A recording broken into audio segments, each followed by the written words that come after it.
Shalom dan selamat pagi Bapak Ibu Saudara yang dikasihi Tuhan. Kembali kita bertemu dalam ibadah pada hari Minggu pagi ini, dan kita melakukan ibadah secara online melalui YouTube. Kita bersyukur bahwa Tuhan yang begitu baik dan penuh kasih setia boleh memberkati kehidupan kita, menyertai, sehingga pada pagi hari ini kembali kita bersekutu bersama, membaca dan merenungkan firman Tuhan. Biarlah kita akan segera mulai acara kita pada pagi hari ini, dan kita akan buka di dalam doa. Ya Tuhan, Bapa kami yang kami kenal di dalam nama Yesus, terima kasih ya Tuhan, karena Engkau sudah menyertai kehidupan kami, memimpin kehidupan kami sepanjang minggu ini, dan juga hari-hari yang telah kami lalui. Maka kami boleh ada dalam keadaan sehat, dan kami juga mau siap untuk mendengarkan firman Tuhan, merenungkannya. Kami tahu bahwa Tuhan yang memimpin kehidupan kami, menuntun kami, membawa kami kepada kebenaran-kebenaran-Mu.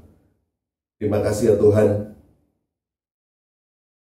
Kami mau buka ibadah kami pada pagi hari ini dalam nama Bapa, Putra, dan Roh Kudus. Amin.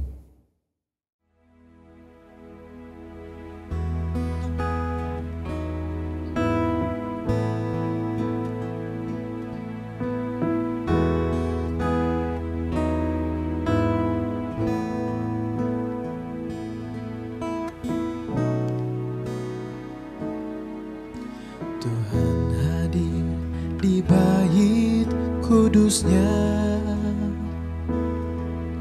saat umat mencari wajahnya, berseru, berdoa, bersujud menyembah, dan menikmati kehadirannya. Tuhan mau dekat dengan umatnya yang datang dengan segenap hatinya, berseru, berdoa, bersujud menyembah, dan menikmati kehadirannya.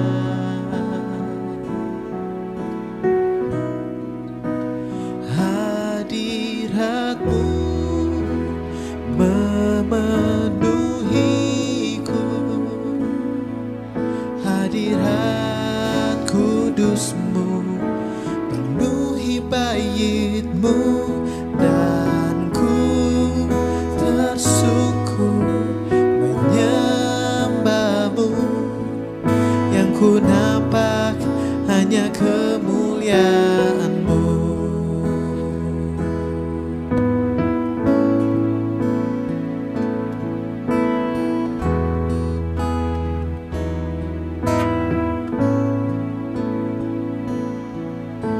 Tuhan hadir di bait kudusnya saat umat mencari wajahnya,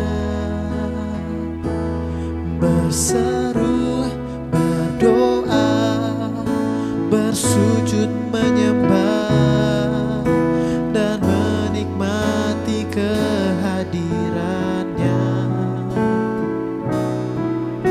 Tuhan mau dekat dengan umatnya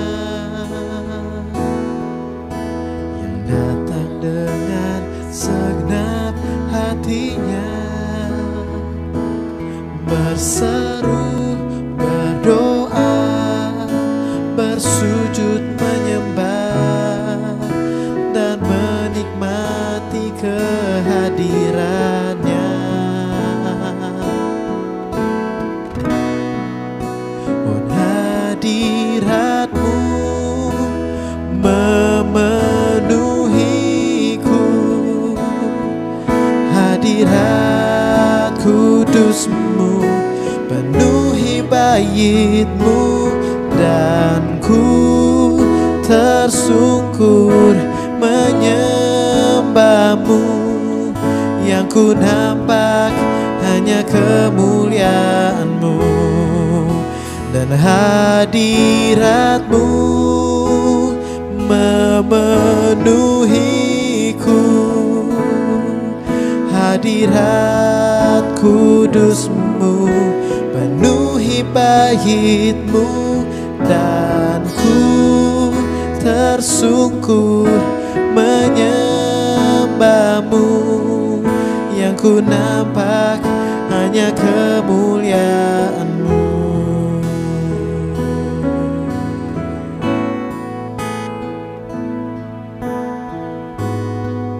Yang ku nampak hanya kemuliaanmu.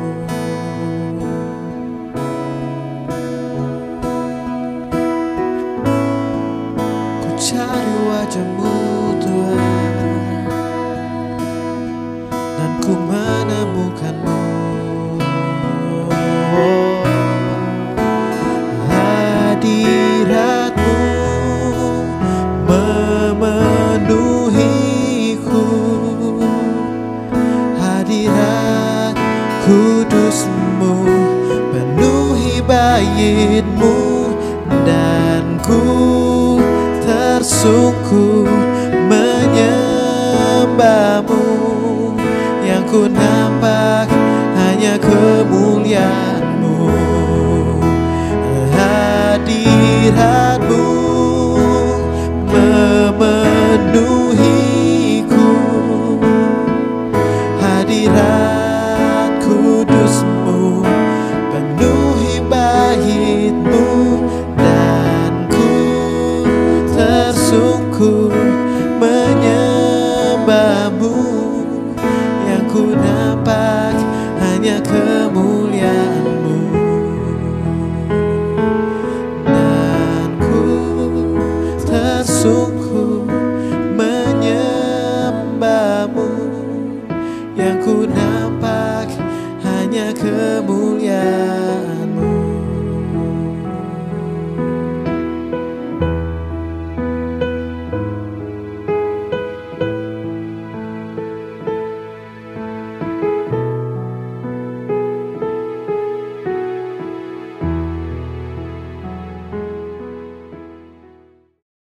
Saudara-saudara yang dikasihi Tuhan, firman Tuhan pada pagi hari ini kita ambil dari 1 Yohanes 5 ayat 1 sampai dengan 5. Sesuai dengan program gerakan baca Alkitab, di mana menu pada hari ini dari 1 Yohanes 5 kita ambil ayat 1 sampai dengan 5. Kita akan berdoa untuk firman Tuhan ini. Ya Tuhan, kembali kami mau berdoa untuk pembacaan firman Tuhan pada pagi hari ini. Kiranya Engkau yang mengampuni setiap dosa kesalahan kami, terutama khususnya buat hamba-Mu yang akan menyampaikan firman Tuhan. Biar Engkau urapi secara khusus, dan Engkau yang pimpin, tuntun lidah, mulut, bibir hamba-Mu ini, supaya dalam menyampaikan firman Tuhan ini boleh ada kata-kata yang disampaikan itu untuk mudah dimengerti, dan firman Tuhan ini boleh menjadi suatu jawaban dari setiap permasalahan-permasalahan, persoalan-persoalan hidup kami. Berilah kami kehausan, dan juga setiap jiwa dan rohani kami boleh dipuaskan melalui firman yang akan kami baca, dan ini juga menjadi kekuatan kami dalam menghadapi setiap tantangan kehidupan kami. Terima kasih ya Tuhan. Kami akan masuk dalam acara kami selanjutnya, membacaan firman Tuhan ini dan perenungannya. Dalam nama Yesus kami sudah berdoa. Haleluya. Amin. Kita akan baca kitab 1 Yohanes pasal 5 ayat 1 sampai dengan 5. Saya bacakan. Iman mengalahkan dunia. Ayat 1, setiap orang yang percaya bahwa Yesus adalah Kristus, lahir dari Allah, dan setiap orang yang mengasihi Dia, yang melahirkan, mengasihi juga Dia yang lahir daripadanya. Kedua, inilah tandanya bahwa kita mengasihi anak-anak Allah, yaitu apabila kita mengasihi Allah serta melakukan perintah-perintahnya. Sebab inilah kasih kepada Allah, yaitu bahwa kita menuruti perintah-perintahnya. Perintah-perintahnya itu tidak berat. Sebab semua yang lahir dari Allah mengalahkan dunia. Dan inilah kemenangan yang mengalahkan dunia, iman kita. Ayat 5, siapakah yang mengalahkan dunia selain daripada dia yang percaya bahwa Yesus adalah anak Allah. Judul perikop pada bacaan firman Tuhan pagi hari ini adalah iman mengalahkan dunia. Menurut Ibrani 11 ayat 1, iman adalah dasar dari segala sesuatu yang kita harapkan dan bukti dari segala sesuatu yang tidak kita lihat. Ingat bahwa tanpa iman kita tidak mungkin berkenan di hadapan Allah. Orang yang beriman adalah orang yang percaya kepada Allah, bahwa Yesus adalah Kristus, lahir dari Allah, dan setiap orang yang mengasihi Dia yang melahirkan, mengasihi juga Dia yang lahir daripadanya. Itu ada di ayat 1, kita tadi sudah baca. Nah, ada baiknya kita lihat lagi di ayat 1 ini. Dan setiap orang yang mengasihi Dia, Dia di situ dituliskan dalam huruf besar. Berarti artinya adalah Yesus.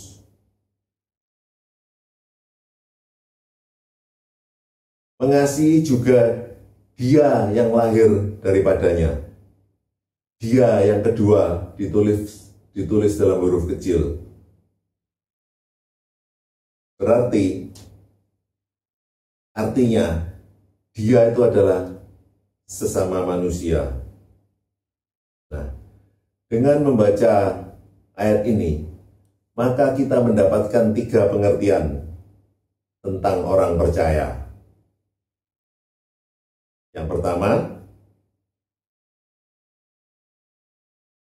percaya bahwa Yesus adalah Kristus.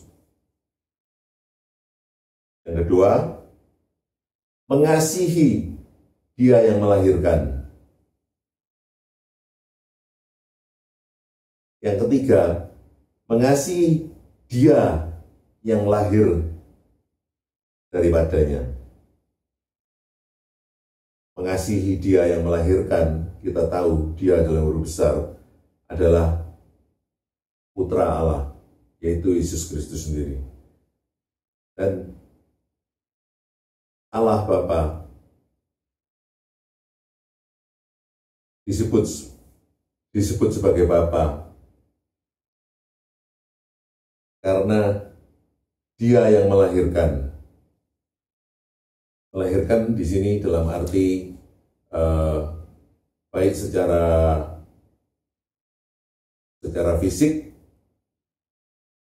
melalui seorang perawan yaitu Maria, dan juga secara rohani Dia adalah putra Allah. Nah, mengasihi Dia yang lahir daripadanya. Artinya, Dia di sini adalah sesama manusia, umat manusia yang lahir daripadanya dari Yesus. Jadi orang-orang yang rohaninya lahir, dibangkitkan melalui Yesus Kristus.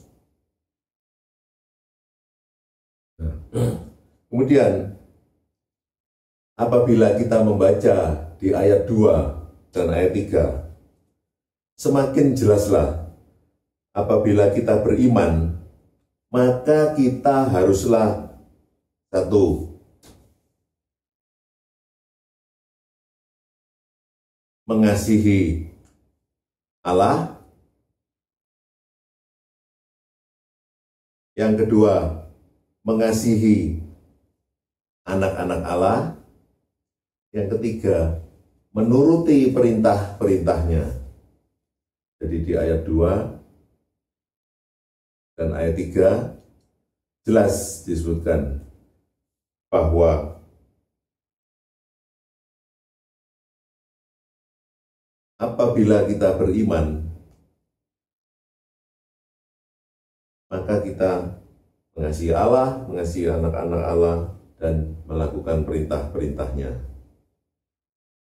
Jadi, kalau kita mengaku beriman, haruslah ada dua aktualisasi yang dilakukan. Ada dua, bukan hanya salah satu. Yang pertama, yaitu aktualisasi ke dalam. Artinya, hati dan pikiran kita dikelola atau dimanage sesuai dengan kehendak Tuhan yang Tuhan maui, bukan kehendak kita. Nah, yang kedua, aktualisasi keluar. Artinya, setiap sikap, tindakan, dan perbuatan kita itu mencerminkan teladan Kristus, menjadi berkat bagi orang lain. Ini kalau kita baca di Matius 22 ayat 36-39 tentang dua hukum yang terutama, maka hal ini juga termasuk di sini, yaitu mengasihi Allah dan mengasihi sesama. Nah, pertanyaannya, bagaimana wujud nyata kita beriman atau melakukan, menuruti dan melakukan perintah-perintahnya? Secara gamblang mungkin saya bisa katakan bahwa apabila kita datang beribadah, baik di gereja atau di persekutuan, dan kalau sekarang istilahnya baik secara online maupun secara offline, itu sudah menunjukkan bahwa kita memiliki iman. Atau paling sedikit, kita memiliki kemauan dan kesadaran diri sebagai orang beriman.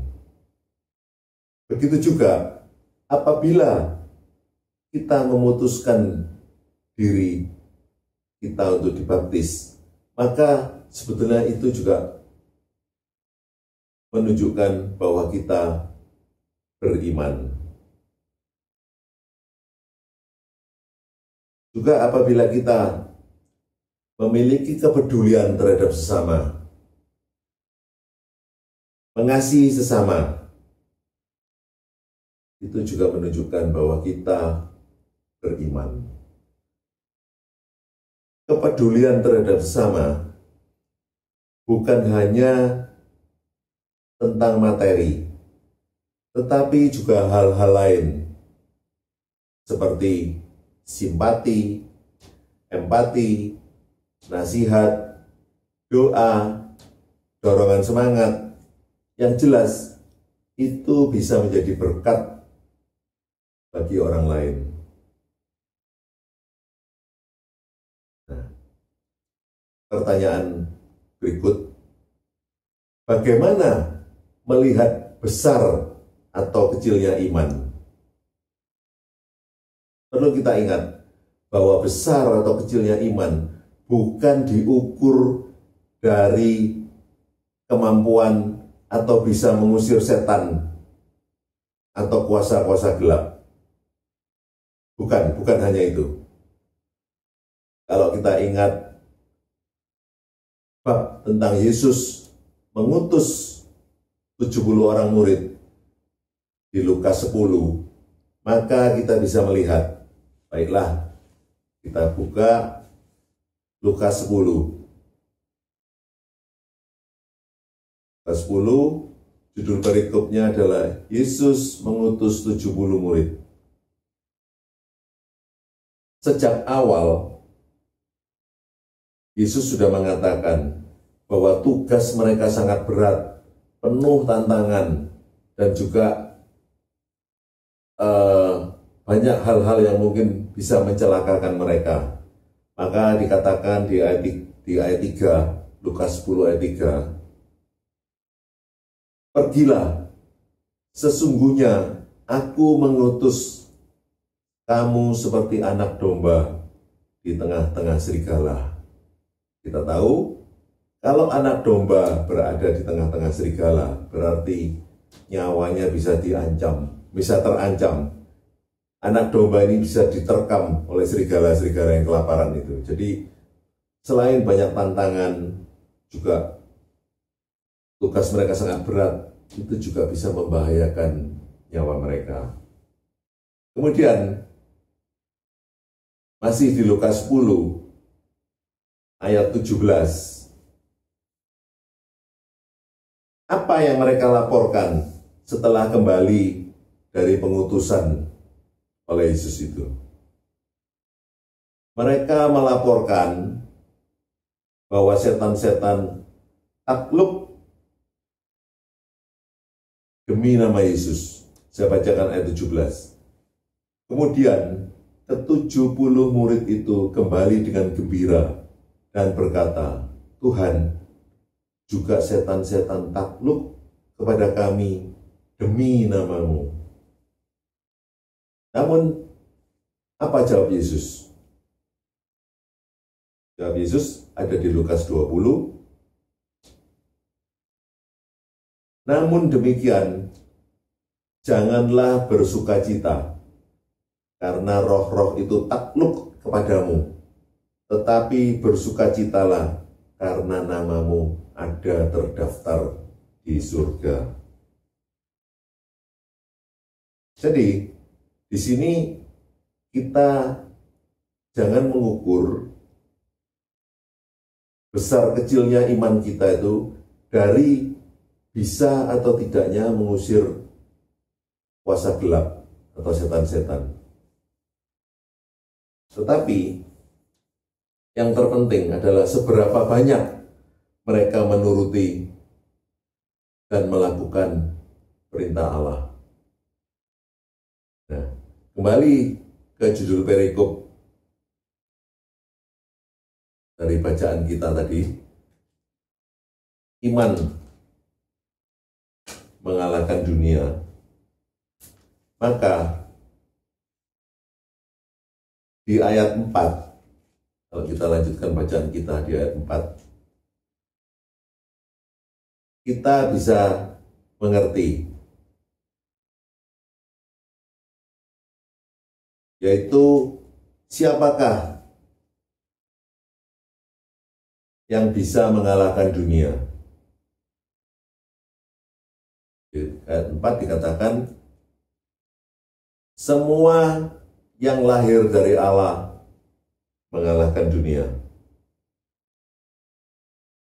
Iman memberi kita kemenangan untuk mengalahkan dunia.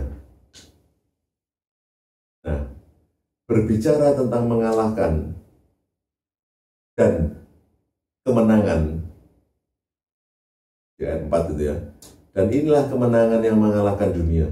Jadi berbicara tentang mengalahkan dan kemenangan, maka berarti harus ada peperangan atau pertempuran.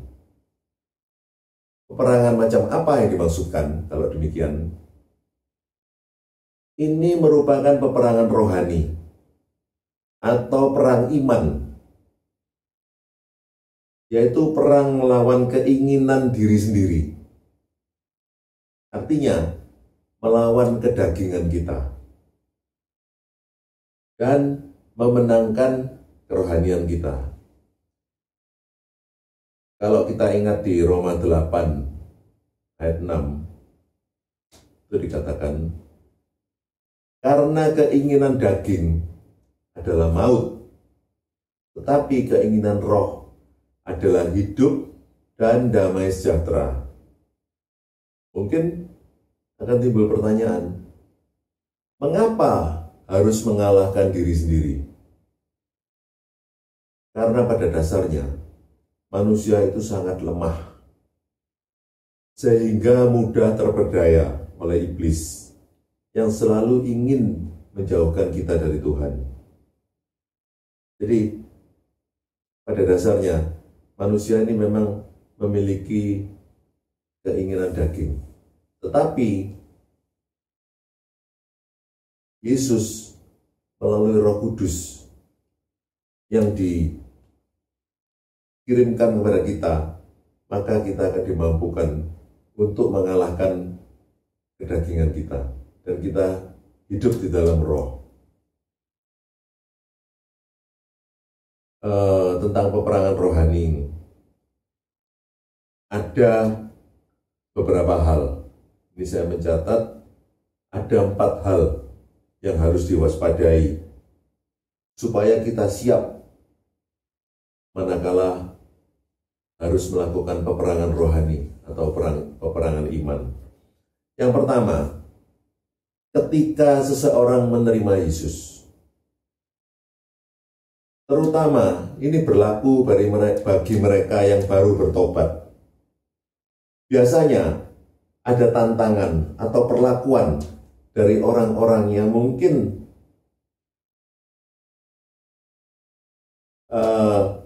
apa yang kita lakukan itu kurang menyenangkan bagi orang itu.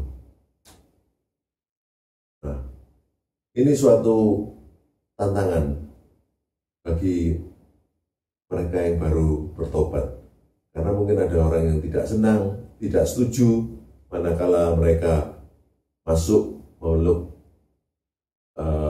menjadi pengikut Yesus. Nah, di situ akan muncul peperangan rohani pada diri orang yang baru bertobat ini. Kemudian yang kedua, yaitu ketika seseorang mulai diberkati. Ya, pengertian diberkati secara rohani, secara jasmani, ada peningkatan kesejahteraan, kemakmuran dalam kehidupannya.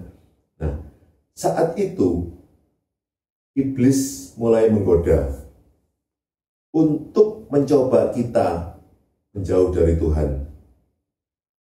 Karena begitu kita merasakan berkat-berkat, terutama berkat jasmani, maka kita secara tidak sadar juga masuk dalam kesenangan duniawi.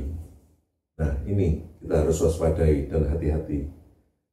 Kemudian yang ketiga, yaitu ketika seseorang melayani Tuhan. keterlibatan dalam tugas-tugas pelayanan bisa membuat seseorang merasa bahwa ini semua adalah kemampuan dari diri sendiri. Padahal itu adalah semata-mata dari Tuhan. Ini yang membuat kita terjerumus dan menimbulkan peperangan rohani. Nah, bisa juga karena lebih mengutamakan pekerjaan. Pada saat seseorang mulai diberkati, hidupnya makin nyaman, makin enak, maka akhirnya dia terlibat dalam kesibukan-kesibukan pekerjaan dan menomorduakan pelayanan. Nah, ini yang juga harus diwaspadai. Manakala seseorang makin diberkati, maka biasanya akan timbul peperangan rohani pada diri orang itu. Yang keempat, ketika seseorang disempurnakan.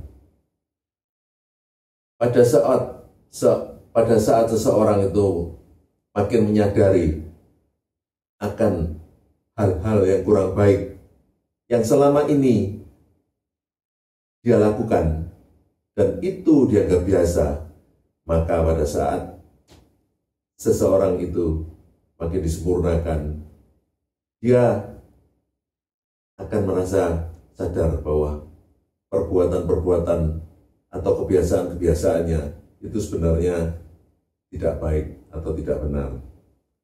Nah, biasanya ada dorongan dari hati nuraninya, bisikan Roh Kudus di dalam hatinya untuk mau berubah, mengubah atau memperbaiki tindakan-tindakan yang sering dilakukan. Tapi tindakan untuk mau merubah ini bisa terhambat karena dia merasa apa yang dia lakukan itu sudah terbiasa. Ini hal-hal yang pada saat kita makin disempurnakan, kerohanian kita dibentuk oleh kebenaran-kebenaran Kristus, maka kita menyadari, oh iya, ternyata apa yang saya anggap benar, yang saya lakukan sebagai kebiasaan-kebiasaan itu sebetulnya sebetulnya tidak baik. Ya mungkin yang paling yang paling gampang itu tentang kebiasaan merokok. Karena sebelum dia disempurnakan rohaninya, sebelum dia bertobat, mungkin dianggap biasa. Dalam arti, merokok hanya mungkin, sedang di WC, atau mungkin untuk pergaulan, memperakrab dengan orang yang sama-sama merokok, ataupun mungkin juga setelah makan untuk menghilangkan bau atau rasa anyir dari mulut, maka dia merokok. Nah, hal-hal seperti itu mungkin dianggap biasa. Tapi setelah dia makin disempurnakan rohaninya, dia menyadari bahwa itu tidak baik. Maka karena sudah merupakan suatu kebiasaan, menjadi suatu hal yang menimbulkan konflik batin atau peperangan rohani dalam kehidupannya. Yang terakhir dari judul perikop ini, iman mengalahkan dunia. Jadi mengalahkan dunia, apa yang dimaksudkan? Apa yang dikalahkan? Dan siapa yang mengalahkan? Yang dimaksud dengan dunia adalah keinginan-keinginan yang tidak sesuai dengan kehendak Tuhan. Keinginan yang cenderung jahat di mata Tuhan. Egois, tidak peduli dengan orang lain, bertentangan dengan hukum. Ada baiknya kita baca dari 1 Yohanes 2 ayat 15 sampai 16. Kita baca 1 Yohanes 2 ayat 15 dan 16. Janganlah kamu mengasihi dunia dan apa yang ada di dalamnya.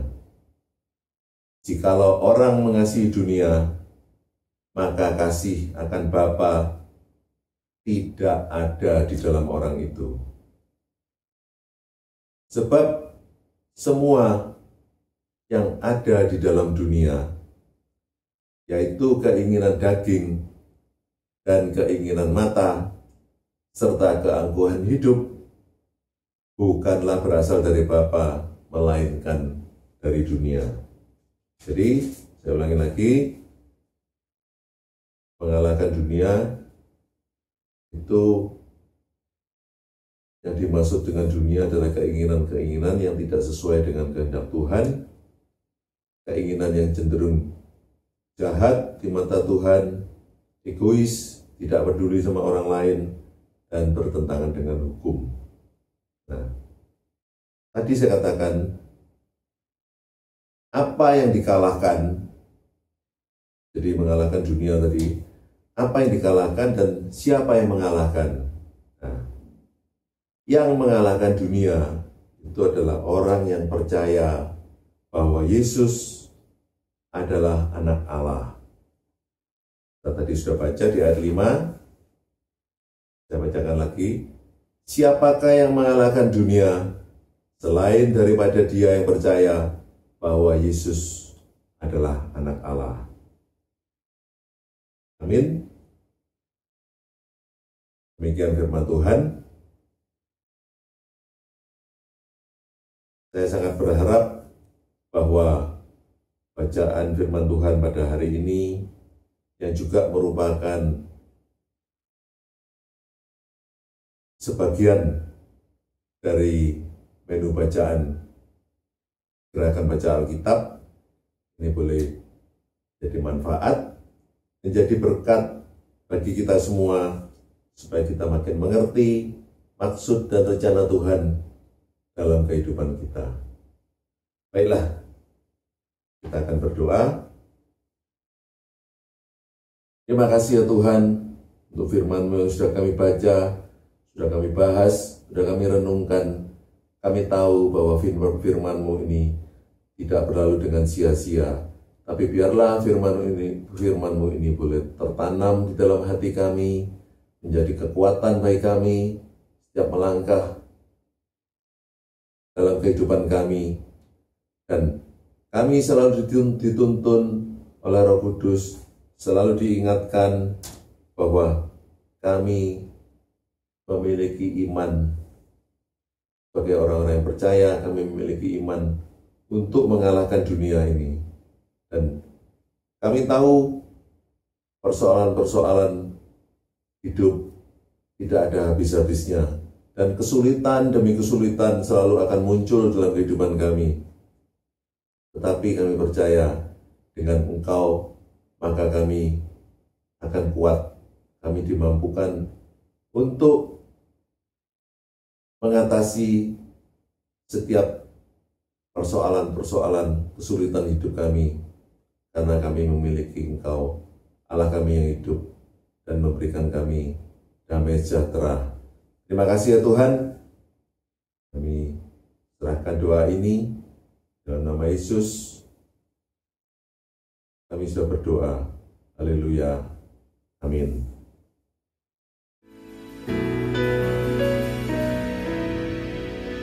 Dalam tangan-Mu ku serahkan hidupku.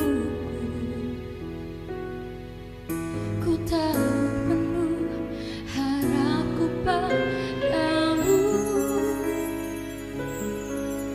Kemenanganku hanya ada di dalam janji-Mu. Engkaulah Tuhan, pemilik hidupku.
Bapak Ibu saudara yang dikasihi Tuhan,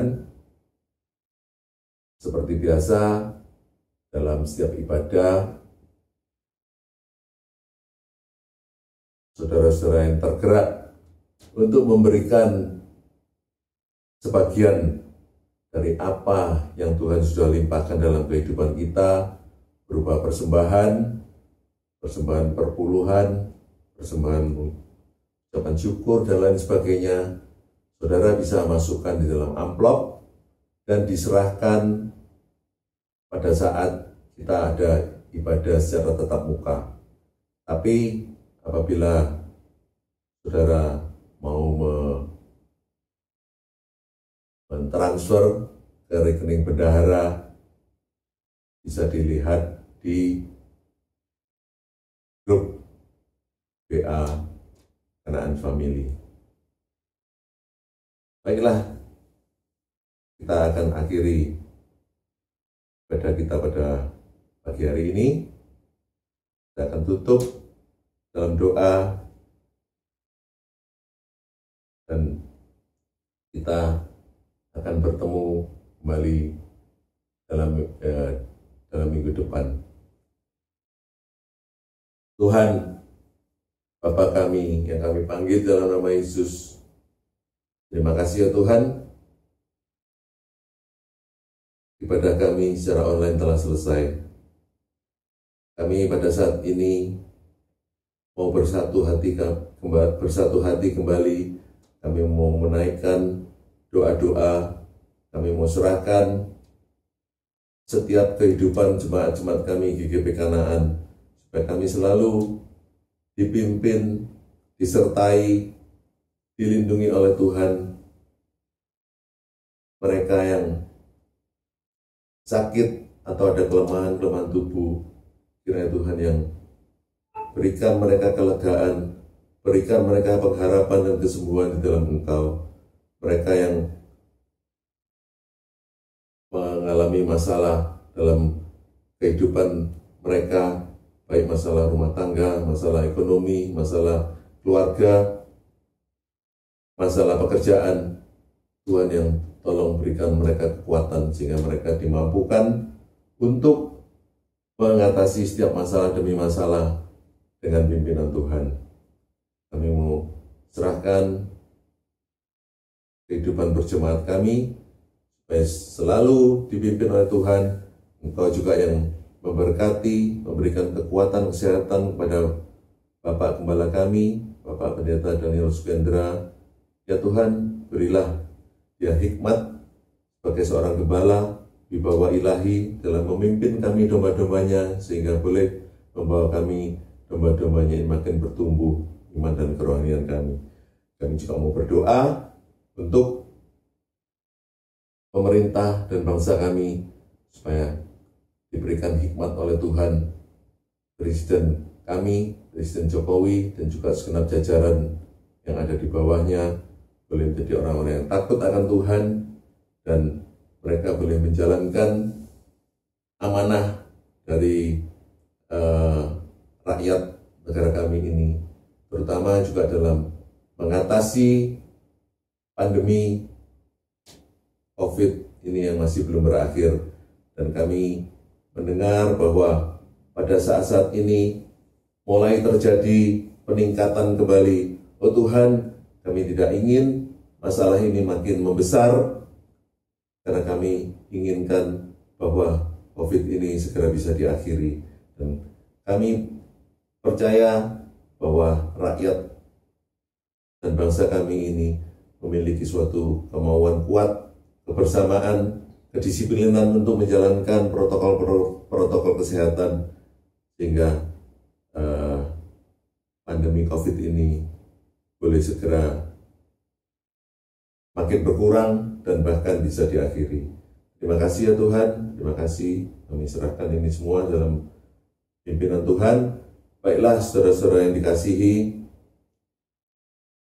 kiranya berkat, rahmat, dan anugerah dari Allah Bapa, kasih, damai sejahtera, dan pengampunan dari Yesus Kristus, hikmat, persekutuan, dan penghiburan dari Roh Kudus menyertai kita sekarang sampai selama-lamanya. Amin. Ibadah telah selesai. Terima kasih atas perhatian saudara, dan kita akan bertemu dalam ibadah berikutnya. Sampai jumpa.